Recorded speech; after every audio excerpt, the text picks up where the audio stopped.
Here we see our STS-80 flight crew. Astronaut Story Musgrave down on the end. He'll be in charge of the wake shield facility activity on this mission. There's our flight engineer, Tom Jones. He'll be working the remote manipulator system, doing an EVA, and there's our commander, Ken Cockrell. There is mission specialist Tamara Jernigan, lead on our ORFEUS spas, and will be doing one of the crew spacewalks. And there is pilot Ken Rominger at the end of the table. And the crew just getting ready for breakfast. There's the STS-80 traditional cake on the table. And when breakfast is over, they'll head down to suit up and head out for the launch pad, which is just about an hour away at this time. Here in firing room 3 of the Launch Control Center, all of our activities continue to go smoothly. The final inspection team is on the pad.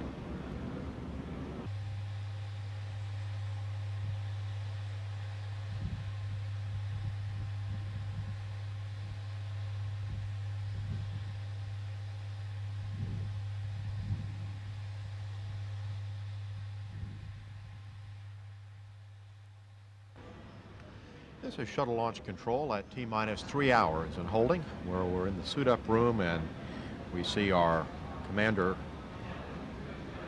Ken Cockrell, and his suit-up activities today. Ken originally from Austin, Texas.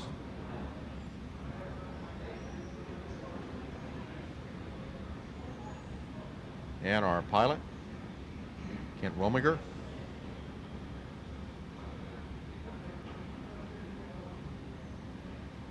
Originally from California, and STS-80 is his second space shuttle flight.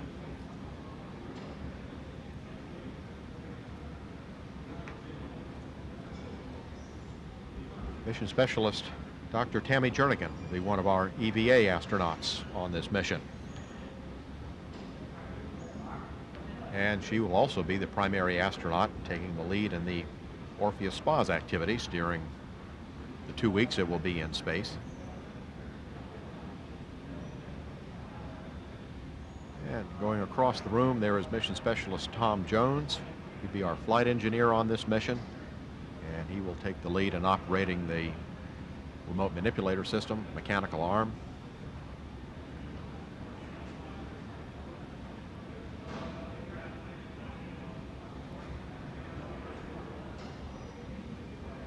Our suit-up activities are going smoothly and on time without any problems, leading toward their walkout in about another 15 minutes.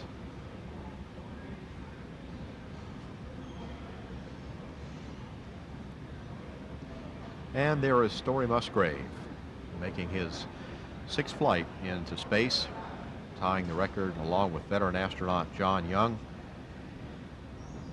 He will be the lead astronaut associated with the wake shield facility activities on this flight, and will be providing EVA support while Tom Jones and Tammy Jernigan are out in the payload bay.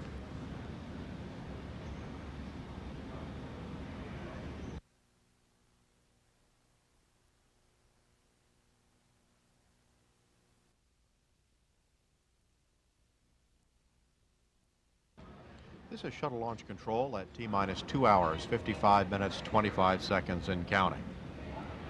Here we see the STS-80 astronauts leaving the crew quarters en route to the elevator to ride down from the 3rd to the 1st floor to ride the astronaut van out to pad 39B. About a 20-minute ride out to the pad. We expect they'll arrive out there shortly after noon. And here they come.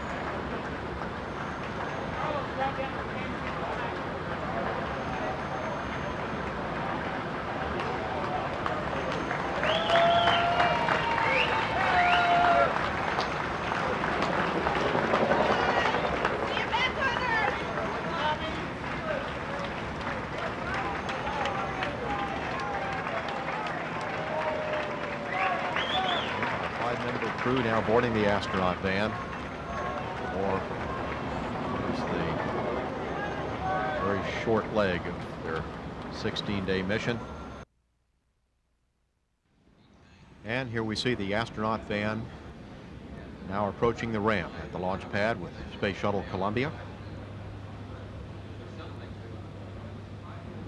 They will ride the elevator up to the orbiter access arm and one at a time begin boarding Columbia, where in parallel preparations continue to get Columbia ready for its ascent, which will take overall about 40 minutes or so until it's actually in its final circular orbit of 219 statute miles.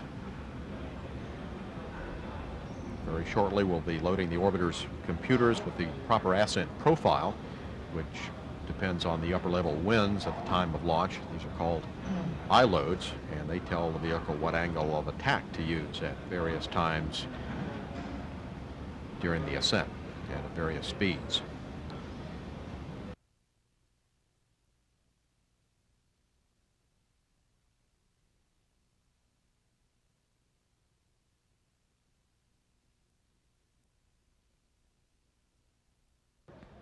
This is shuttle launch control at T-minus 2 hours, 34 minutes, 12 seconds and counting, where we've seen the astronauts arriving at the crew access arm, walking across the arm now to enter the white room. Some of the crew members will probably wait outside for their turn to enter, and as commander, Ken Cockrell will sit in the left front seat, of course, which is traditional, and then Kent Rominger as the pilot will sit in the right front seat. And then as the other crew members board, Mission Specialist Story Musgrave will sit in the aft right seat.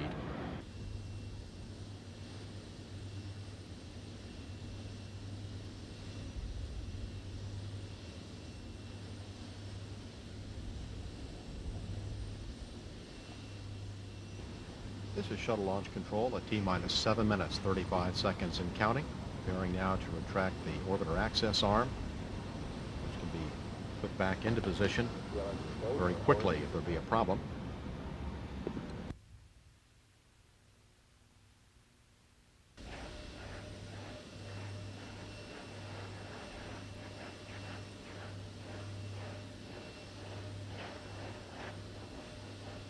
This is the main engine helium purge sequence, which prepares the engines for main engine start.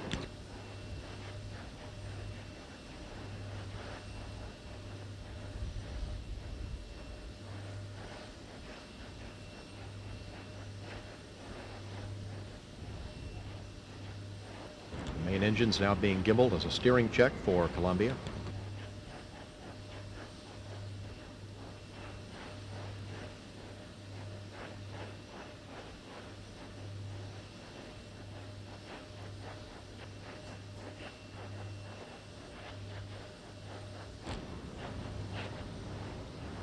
The beanie cap, the gaseous oxygen vent hood now being retracted. Memory cleared. Unexpected errors. OTC copies. And Columbia OTC, close and lock your visors, initiate O2 flow, and enjoy a weightless Thanksgiving. Yeah, let's just go for ET. We sure appreciate all your work for this flow and this morning, and we'll see you in a couple weeks. I did that. Replenishment of liquid hydrogen now terminated, and the hydrogen tank is pressurized.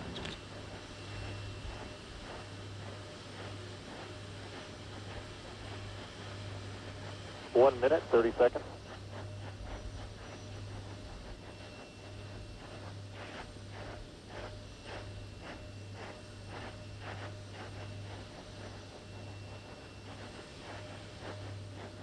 Sound suppression water system now being armed.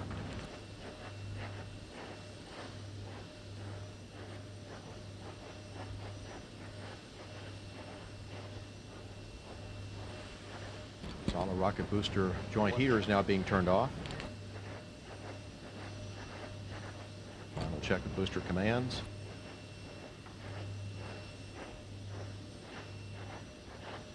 Locks and LH2 fill and vane valves are closed.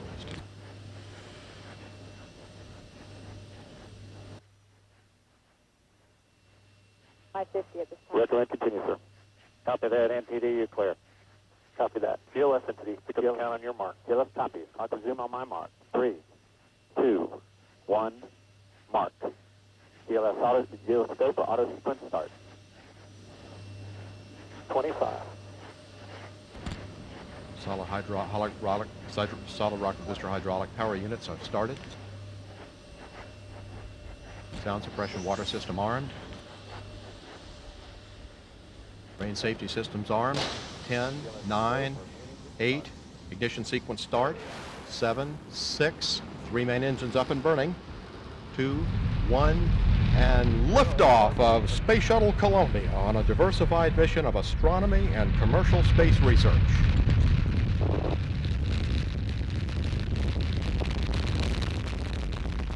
Houston, Columbia, roll program. Roger, roll, Columbia. Houston is now controlling. The roll maneuver is complete. Columbia is in a heads-down, wings level position, headed to its 190 nautical mile orbit.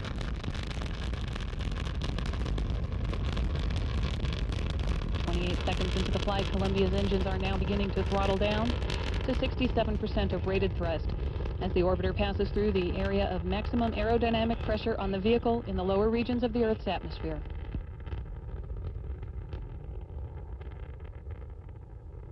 Columbia now miles downrange from the Kennedy Space Center at an altitude of 4 miles. All 3 main engines, APUs, and fuel cells continuing to perform well.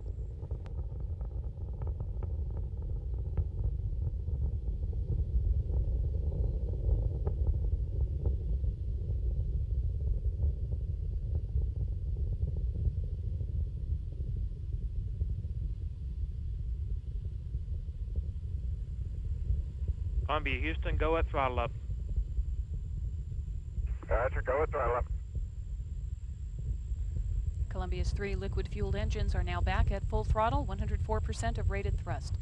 Columbia now traveling 1,800 miles per hour, 15 miles in altitude, downrange from the Kennedy Space Center, 13 miles. All 3 main engines continuing to perform well.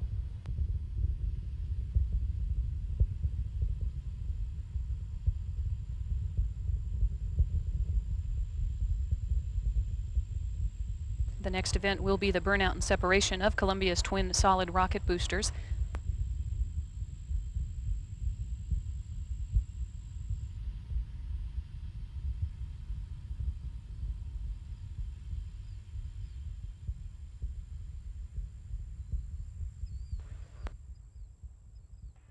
Columbia, Houston, performance nominal. Roger, performance nominal. 2 minutes, 18 seconds into the flight, the booster officer has confirmed good separation of the solid rocket boosters, and performance on board Columbia has been as expected. All 3 main engines are continuing to perform at 104% of rated thrust. The 3 auxiliary power units and fuel cells are also continuing to perform as expected. Columbia now downrange from the Kennedy Space Center at a distance of 55 miles, an altitude of 42 miles, traveling 3,290 miles per hour.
Okay.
Houston, Columbia, in the on-orbit multi-axis RCS burn procedure, orbit ops, we're thinking we probably could burn without opening up the ohms heliums, if you concur.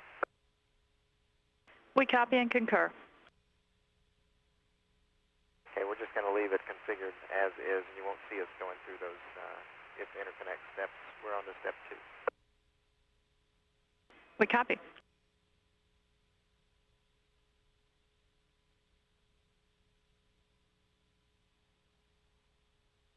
Columbia, Houston, we see good config for the burn. Thank you.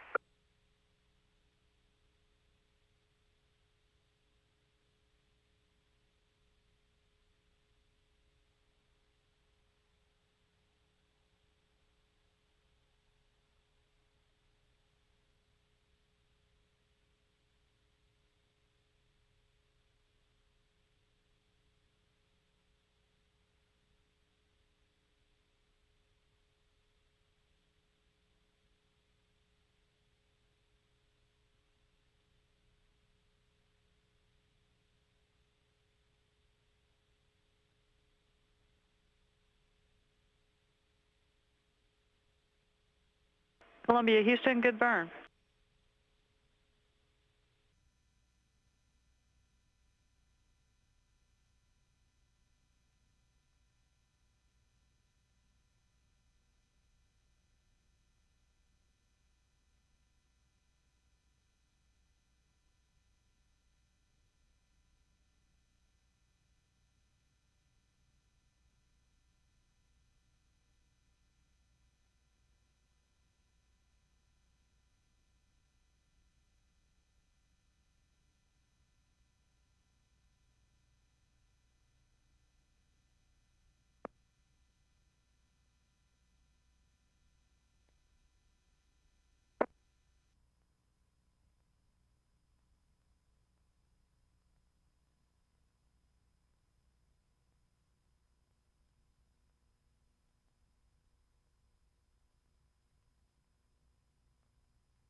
More. free.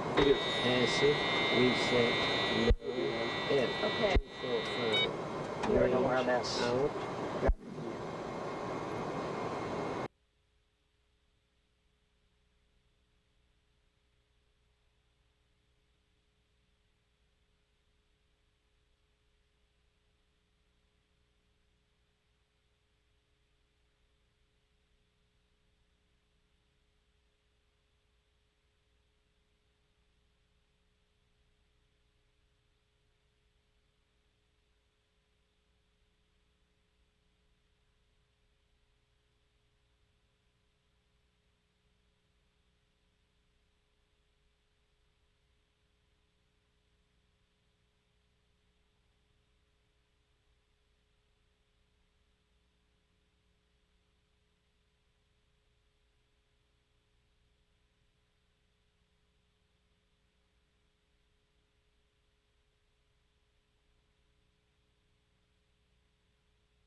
Yes, the reaction wheel speed is still out of limits. We'll need to get a go from you to maneuver to the set viewing position with the arm. Copy, Story.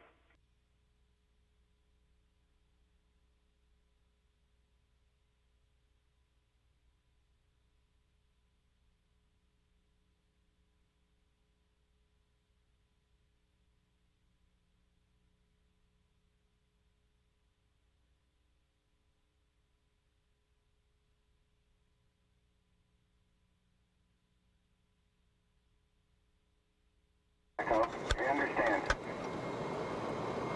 No, we're at 120 with pitch, Tom. Okay, on angle. Shoulder pitch. Much more, Tom. And to re-grapple it, I would have to move the orbiter. Yeah, Yeah, I agree. It's going to be too pointed down too far. It's a little wild. It's a young.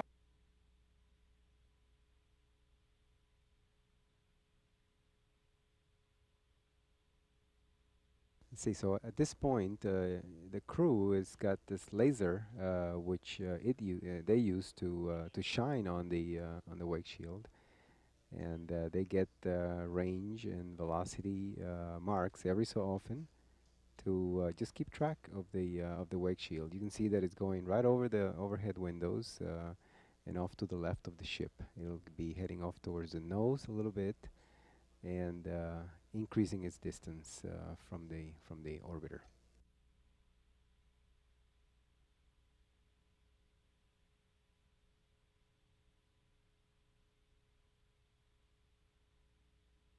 Houston, Columbia, sorry we've been so quiet. It's very difficult to get a mark with the attitude that the wake shield is with respect to us. It had quite a different trajectory because of the length of time we set with it before turning on the thruster. A lot different from STS-80. So the position it moved through over the windows and into the front window has been very difficult to get a mark. We didn't really have a mark to give you yet. I understand, Taco. And if Story had a thruster on time, we'd take that.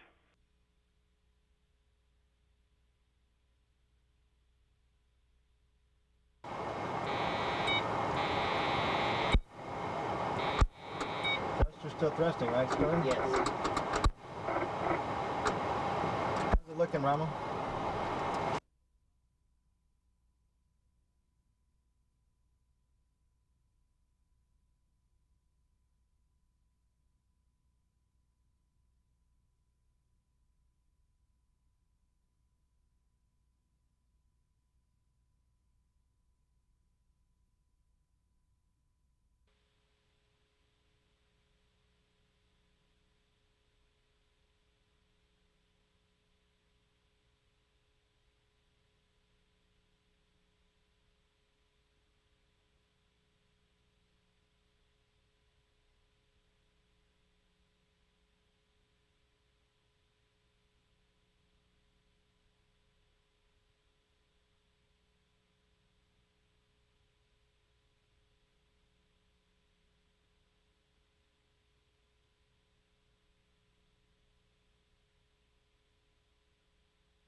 And Houston, if you could pass on to the folks who built the tool bag, we're making good use of it during our EVA tool config also.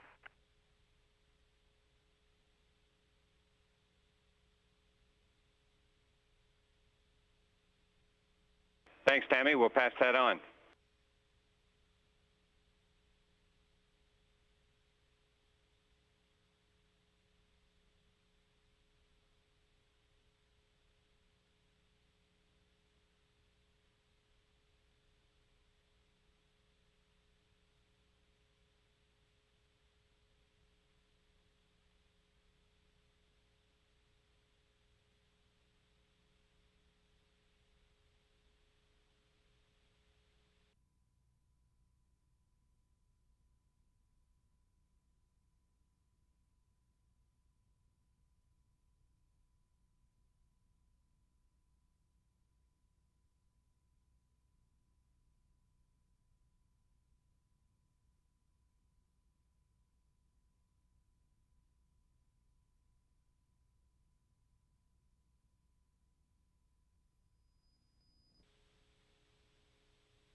KT, I was shoving arms and legs and every other damn thing I could to get in there.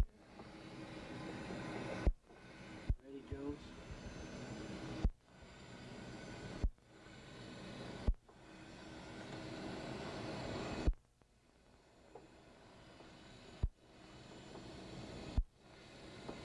See, we have much more padding on these than we do. How you doing, Jones? Everything is much bigger.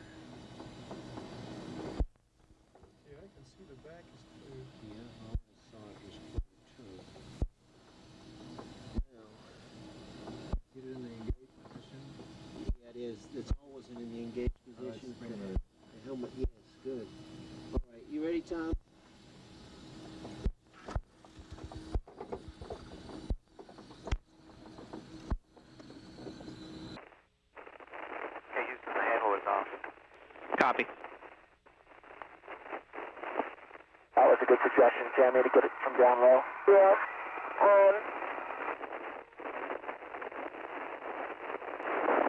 And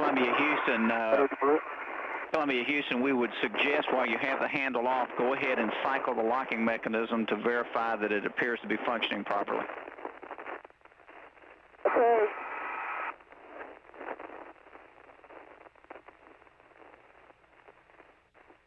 And Tammy, you on the equalization valves there? Okay, I'm at the outer hatch story. Okay, uncap them, and then take them, if you can, simultaneously both to emergency. Okay. We're going to blow down the thermal cover and then use the CCTVs in the bay to look at the mechanisms.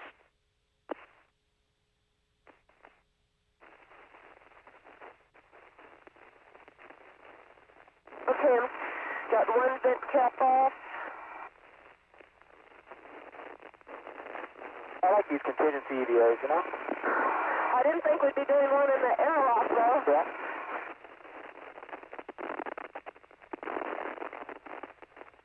Okay, Story, both the equalization valves are in off. I just want to give you the whole config. The hatch is in the unlocked position. And you're saying you want me to take both these valves to emergency?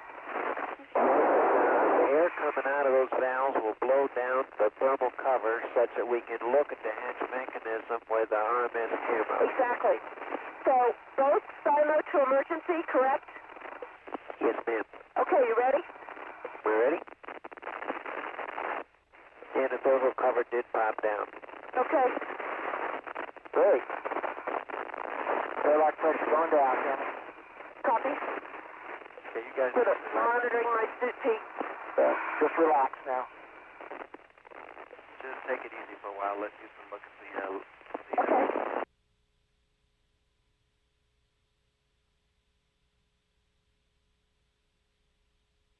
Looks like some sunshine coming in the hatch there.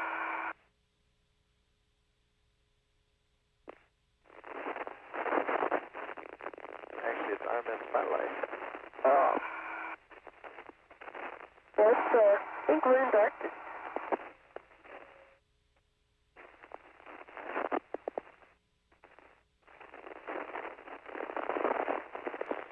I tell you what, that's just what Mom ordered. What we'd like now is to have Tammy try to activate the lock and unlock mechanism and then try the handle again. Although you've got such a good view, we can even read the unlocked on the tab.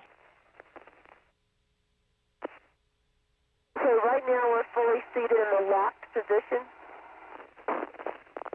I'm going to rotate to unlock. Okay, again, we'll not seat in the unlocked position. That's about 3/4 of the way. I'll jiggle the handle as I try to get it properly seated in the unlocked position. Tammy, what we see is that the outside handle is in the unlocked position. What we would recommend is removing the inside handle, putting it in the unlocked position, and then attempting to reinstall it.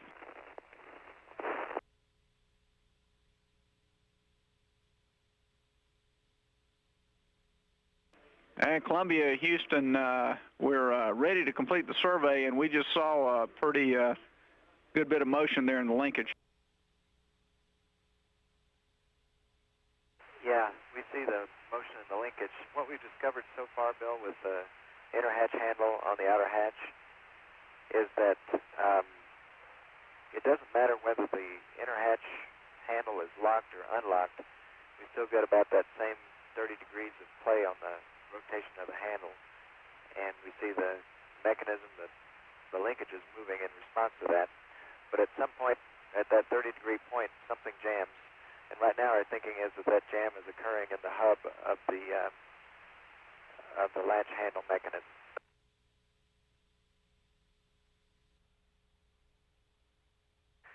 Houston, Columbia, as you saw, we walked around slowly throughout the entire hatch perimeter.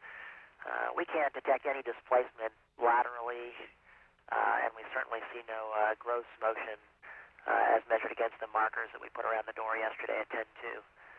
So we don't have any deltas to show you. Any other things that you'd like to see?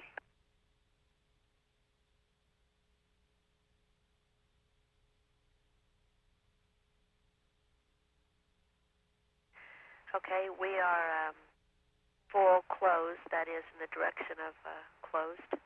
And now I'm going as far open as the handle will go easily. And now I'm going to push those extra couple of degrees where we really come to a hard stop.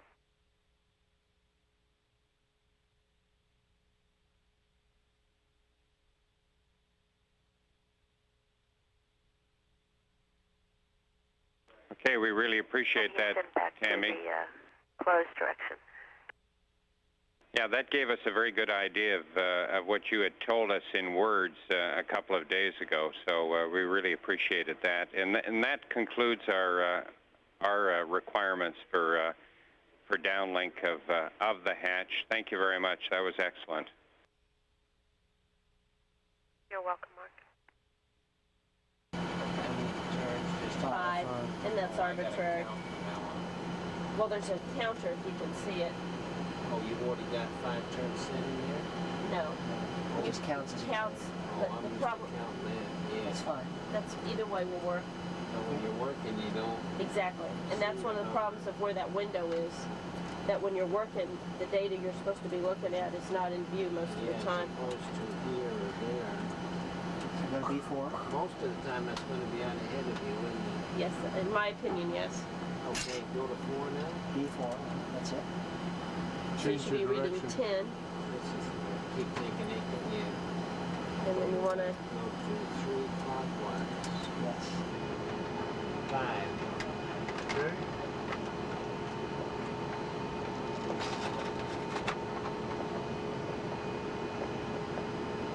Verify it's in 0, 0. Position 1, A and B connected. B press A, transfer all into B.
This is Mission Control Houston. This television is showing berthing of the wake shield facility that took place about an hour and a half ago.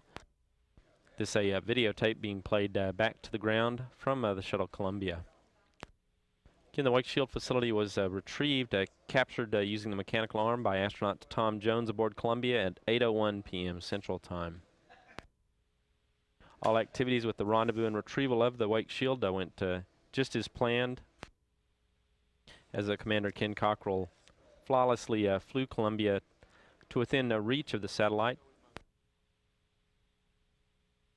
All of that going just as scheduled.